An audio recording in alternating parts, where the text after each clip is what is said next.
Who is LSU's next head coach? All right, ladies and gentlemen, today we're talking LSU, probably the biggest story in college football right now, certainly the biggest story college football-wise in the state of Louisiana, and we're going to talk about it. So, nuts situation that's been going on in Baton Rouge with Woodward being fired, the governor stepping in and basically leading this search and kind of calling the shots down there. So, the LSU situation has now gotten very complicated, and it's now turned from just a simple coaching search to getting the entire affairs in order for the biggest job in the country, the top domino for all these other jobs to then start their search. All right, Penn State, Florida, you name it, they're staring at LSU. And LSU isn't really prepared right now to do a coaching search. What coach, what big name coach, and we'll talk about a few of them in this video, but what big name coach is going to look at the situation down there, the turmoil and that might be understated, but the turmoil down there and say, yeah, I'll leave where I'm at for that. So the first thing they got to do is get their affairs in order. All right. And then they can look at candidates. And I think there's three pools of candidates. There's the top dog. There's the pipe dreams, and then there's the young coaches. All right. The top dog, the big boy, and probably for what this situation has, probably the best option. Is it the most realistic option? Is Nick Saban. Right now, this program, as of Friday, Halloween, is in turmoil. It looks like all hell is breaking loose behind the scenes. Political, literally. Toxic, even. And they need someone to right the ship. And who better to right the ship? Who better to immediately instill confidence in the program again than Nick Saban? And he's the perfect 2-3 year Band-Aid. He's older. He can come in. He knows the program, understands the area. Obviously, he demands a ton of respect, a ton of confidence in him. Immediately gets LSU back to where it needs to be on the national scale. And then you figure everything out behind the scenes. Everything kind of gets itself back to where it needs to be. Saban moves on. You find your successor. Okay, cool. The pipe dreams are the same pipe dreams that everyone else in the country has. Lane Kiffin, Marcus Freeman. All right, those are the two big boys. Now, LSU has one more because of where it is geographically, and that's Dan Lanning. Now, if Lanning sitting in Oregon is staring at the situation in LSU, right now you'd have to assume he's thinking, why the hell would I leave here to go there? Why would I leave the most perfect spot I could possibly be in, number one resources in the country, to go down there and get involved in that chaos? Freeman, I don't think he'd leave Notre Dame. I think Notre Dame's a very unique job. It's the safest job. It's the cushiest job where you don't have the expectations and you don't have you have to win at the highest level every single year that an LSU does. I think Freeman has created something for himself there at Notre Dame. I think he's put Notre Dame back on the map. It means something to wear that helmet.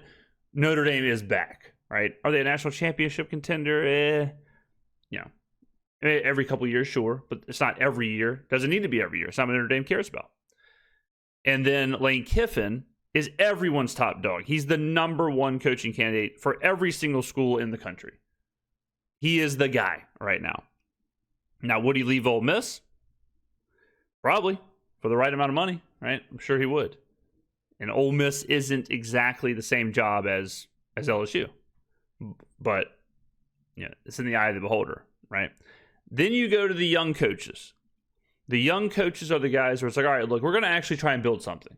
We're going to actually try and make something happen here. We're going to try and actually just get a young guy, let him do his thing. Those young guys are Brent Key, Georgia Tech, Clark Lee, Vanderbilt, Kenny Dillingham, Arizona State, and John Summerall, Tulane. Now, I want to say something about John Summerall. I don't know this, and Tulane just got absolutely destroyed on Thursday night, but I don't know this. I'm just guessing. But optically, I do think it would almost be impossible for the governor of Louisiana to be running the coaching search for LSU and go and get the coach of another Louisiana school and do the swap. I think that would look a little weird optically, that the governor basically would handpick Tulane's head coach and poach Tulane's head coach for LSU. I have a sneaky feeling that wouldn't look great in the higher education world in Louisiana. So Landry being involved, I think, rules out Summerall, even though he should be at the top of a lot of schools' lists. He's a hell of a coach and certainly understands the area, understands college football in Louisiana. But that's kind of where the coaching candidates list falls, I think. And now you never know, right?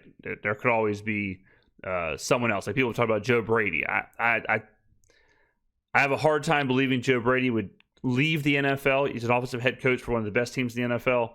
I have a hard time believing he would leave the NFL to go to LSU simply because of the 2019 magic. Like I've heard a lot of people say like, well, go get Joe Brady and look what he did with the offense. Say, okay, but that was also like the greatest offensive team of all time, roster-wise. So I think it's a bit. I don't know if like just getting Joe Brady automatically is copy and paste for that that roster. All right, Joe Klatt, take it away. So if I'm the athletic director at LSU, let me just tell you what my process would be, and it wouldn't be that much different than Penn State, although the pool would be a little bit different. Yeah. The first thing that I'm going to do if I'm the athletic director at LSU, and like I said, LSU has a lot of resources, probably deeper resources. Yeah, probably. I mean, you never know nowadays, but I would say top 5 resources than everyone actually realizes. Like deep resources, maybe top 1 or 2 resources in all of college football. One seems like a lot, and so but money will not be a factor in this. Yeah. I don't think it was a factor in Brian Kelly's. I think the structure of his buyout was probably more of what they were talking about, but I don't think money is going to be a factor in what they go after. Yeah, it will not be. Therefore, there's 2 people that are going to get calls, and I think that LSU is going to force them to turn down $15 million a year, and that is Urban Meyer and Nick Saban. I think both of those guys will get that call. And if I'm Scott Woodward, I think that you have to. Now, this is before he got fired, so, give Joel some grace here. But I didn't think about Urban Meyer. Urban is similar to Nick, where it's like it's the immediate fix, right? So if a program needs an immediate fix, if a program is falling apart, if a program is in turmoil or chaotic or whatever, he's the immediate Band-Aid of he just demands respect. You know who he is. You know what he's done. There's no questions asked. Recruits immediately forget all the other stuff. Fans immediately forget all the other stuff. And, okay, the ship has been righted. Urban could be that. I mean, he dominated college football wherever he was. Nick, because of his ties to LSU, is obviously different. But, Urban's in that same boat. To make that call. If I'm the AD, I'm making that call. Yeah. To both of those gentlemen. And by the way, if they both turn me down, great. And then we're going to have a really lengthy and quality discussion about the candidates that they really like around the country. So kind of what Joel just said about the resources, LSU has to make all of these coaches turn them down. If you don't think Marcus Freeman's going to LSU, whatever, you still make the call because you're the top domino. You're not the 3rd or 4th down the pecking order. You are the top dog. So you call Marcus Freeman's people and say, is this possible? Is there interest? No? Okay. On to the next. Call Urban, call Nick. And if they turn you down, fine. But when the entire coaching pool is open to you, you've got to make the calls. Coaches that they've either worked with or coached against that they like, because I think that's a type of list that will really help me if I'm the athletic director. Okay. So those 2 guys are going to get the first 2 calls. Yeah. And then it goes to maybe the more feasible ones, although who knows? Maybe one of those guys will be the next coach at LSU. And then you go to the next call. And here's the next call that is made. And I think the next call is going to be Dan Lanning. Dan Lanning obviously has a past in the SEC, and he's been successful there as a coordinator of the national champion Georgia team in 2021. Then he goes to Oregon, and he's been very successful building them into a perennial power. Last year, the undefeated #1 seed in college. Oregon is sneaky, high key, low key, high key, maybe the best job in the country. You are alone recruiting geographically. You are by yourself. You also have the deepest pockets in college football. You've got the most money possible. And I mean, now the only thing now is the travel is weird. The only thing now is like the schedule and the travel and all that stuff is kind of like the worst, probably the worst in college football. But everything else is hard to beat. And that's one of those jobs like they always say, like with late night TV. Late night TV is the last job. No one quits that and does something else. Like if you're like late night TV host, once they get that job, that's what they do. There is no more job hopping. There is no more, you don't leave, late night, the Tonight Show. You don't leave that to go do Wheel of Fortune. All right, no hate to Wheel of Fortune. And I kind of feel like that's what Oregon is. Oregon's the job where you get it. If you're successful there, you don't leave there. College football playoff. He recruits well out of the portal. He recruits well out of high school. He's got great energy. Like Dan Lanning is a home run, so he's going to get a call. And Oregon will probably have to match a $15 million a year offer. I think that's where LSU is going to be if they're talking about Urban Meyer, Nick Saban. Now, the best thing for Dan Lanning is if they do call. Dan Lanning wants them to call. Dan Lanning's people might call them first because Dan Lanning would get the leverage to go back to Nike and say, "Hey, man, I'm offered $17 million at LSU. Okay, well, here's 20." Saban or Dan Lanning. If Dan doesn't leave, and listen, I know that Dan really likes it in Eugene, and just a couple of years ago, he turned down Alabama. Yeah. So, like he's turned down this level of job prior. His family loves it in Oregon, and I think he loves the autonomy in Oregon, and he's building something that's very special and very well might end in a national championship this year. I think they have that caliber of team in terms of this year with Dante Moore at quarterback and that defense and how they can play. That's a call. And then my fourth call, and I think it's my final call, is going to be Lane Kiffin. And Lane Kiffin is going to get a call. And this is why Lane Kiffin, is going to be such a hot commodity, is that if you look around right now, I said 3 of the top 10 jobs in college football are now open. I can't remember a cycle in which we had this high profile of jobs open and ready and willing to spend money and ready to swing big. And yet I can't remember as thin of a talent pool in the coaching search. Lane's going to be at the top, and Dan Lanning is going to be at the top of everybody's list. Nick Saban's getting the call. Urban Meyer's getting the call. Bob Stoops might get a call because the list is thin. And this is where you have to ask yourself, if you're LSU, like, what's the best fit? Because what didn't work at LSU with Brian Kelly wasn't the fact that Brian Kelly's not a good football coach. It's that he wasn't a good fit at LSU. And candidly, we all knew it this first week on the job when he gave us that fake accent. We'll never be able to unhear that. Every time I saw him in an LSU shirt, that's what I thought of. And I tried not to. The guy's the all-time winningest coach at Notre Dame. He knows how to coach football. He didn't forget how to do it. He wasn't a good fit at LSU. Jimbo Fisher didn't forget how to coach football at Texas A&M after winning a national championship at Florida State. He wasn't a good fit at Texas A&M. And now Mike Elko, who maybe wasn't the sexiest hire of the entire, carousel that year at A&M, is a great fit at A&M. He understands it. He knows it. He loves it. And guess where they are? Sitting here in the top 5 in the country in college football. So that's a great fit, and it's working out. So LSU, I just talked about the big swings that they could take, but I will argue this last point. You don't make this hire, if I'm the athletic director, to win the press conference. You have to get a guy that fits your program, your fan. But also kind of, sort of. Like, you are such a high-profile job, and now this has become such a high-profile situation. You do kind of have to win the press conference. You do have to kind of make a splash with this. You do kind of have to get this whole ship back on track. And winning the press conference, big name, would be doing that. If you go get whoever, if you go get the head coach at, a smaller school, and it's like, well, no, this guy's a great coach.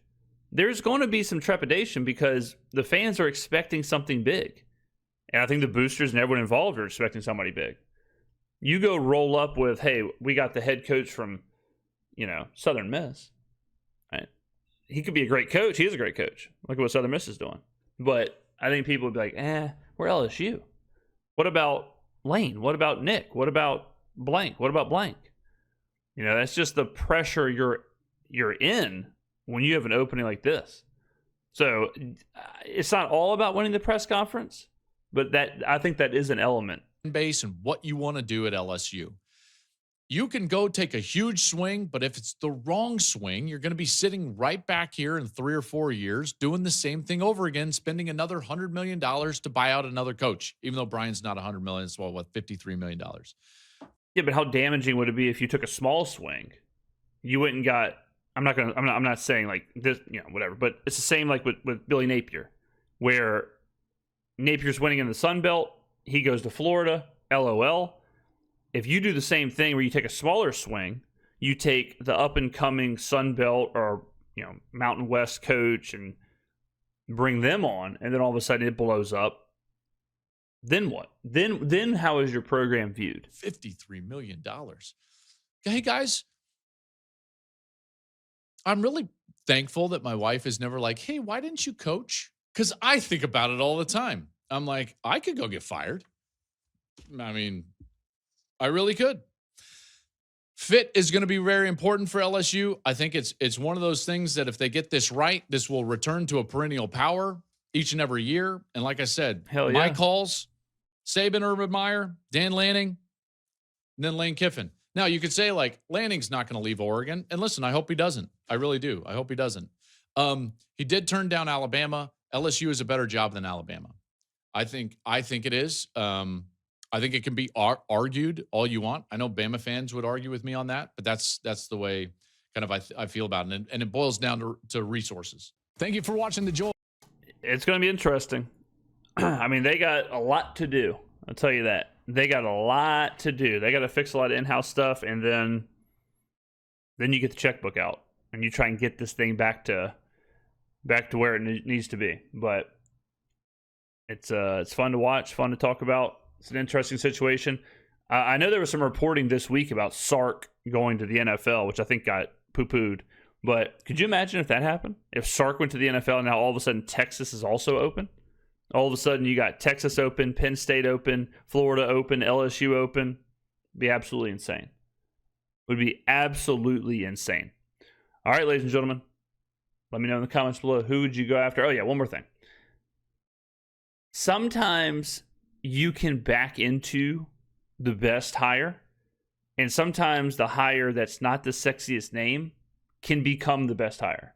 Like we just saw with Curt Cignetti in Indiana, right? Like Cignetti was not a sexy hire at the time, and very quickly he is now the guy. He's arguably the best coach in college football, right?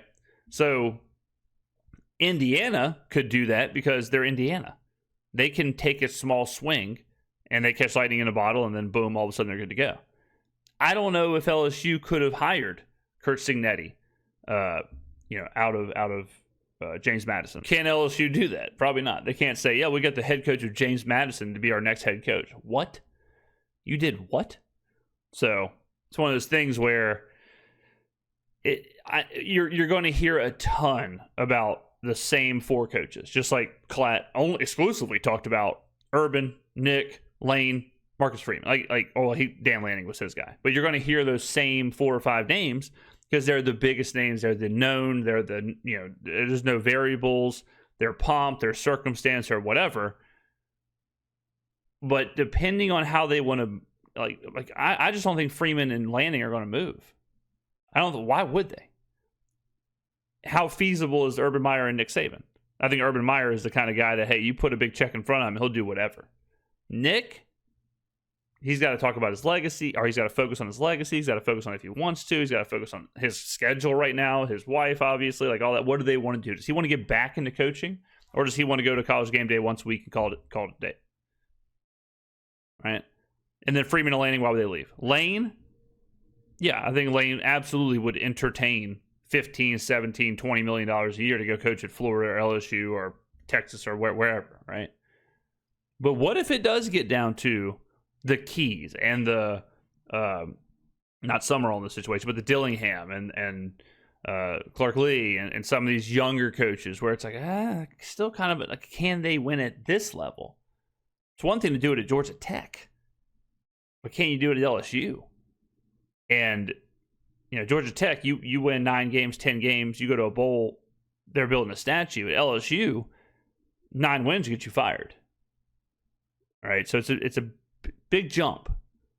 Big jump. Okay. All right, ladies and gentlemen, going down in the comments below. Thank you for watching. I'll see you in the next video.